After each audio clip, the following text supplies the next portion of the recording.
রাঙামাটিতে দাওয়াতে ইসলামীর নৌ জুলুস পালিত। মহুয়া জান্নাত মনি, রাঙামাটি থেকে স্টাফ রিপোর্টার, কসবা টিভির নিউজ ডেস্ক। কসবা টিভি, হৃদয়ে বাংলা। জমকালো আয়োজনে হ্রদ পাহাড়ের জেলা রাঙামাটিতে দাওয়াতে ইসলামীর উদ্যোগে যশনে জুলুস ঈদে মিলাদুন্নবী সাল্লাল্লাহু আলাইহি সাল্লাম পালিত হয়েছে। বুধবার বিকেলে রিজার্ভ বাজার জামে মসজিদ ঘাট থেকে কাপ্তাই হ্রদের স্বচ্ছ জলে ইঞ্জিন চালিত লঞ্চ ও বোট যোগে এই জুলুস অনুষ্ঠিত হয়। এ সময় ধর্মপ্রাণ মুসল্লিরা নামাজ শেষে দলে দলে যোগ দিয়ে নারে তাকবীর, আল্লাহু আকবার, নারে রিসালাত ইয়া রাসূলুল্লাহ ধ্বনিতে চষে বেরিয়েছে লেক সংশ্লিষ্ট গোটা শহর।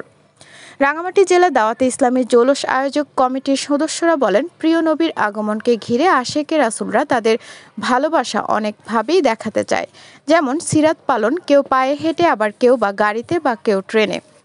আমাদের এই জেলা যেহেতু এক বিশাল কাপ্তাই হ্রদ বিশিষ্ট, সেহেতু আমরা দাওয়াতে ইসলামীর পক্ষ থেকে প্রতি বছরের এই সময় খুব জাঁকজমকপূর্ণ আয়োজনে নদীপথে নৌ জুলুস পালন করি।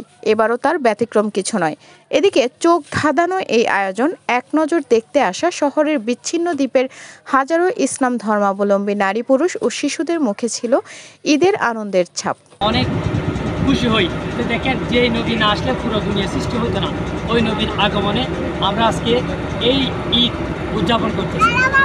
নবী সাল্লাল্লাহু আলাইহি সাল্লাম দুনিয়াতে আসার যে মেসেজটি, সেই মেসেজটি পুরো দুনিয়াতে ছড়িয়ে দেওয়ার জন্য দাওয়াত ইসলামী আলহামদুলিল্লাহ সর্বক্ষণে দাওয়াত ইসলামী বর্তমান ওয়ার্ল্ডের মধ্যে ২০০টি রাষ্ট্রের মধ্যে তিনি কাজ সম্পাদন করছেন।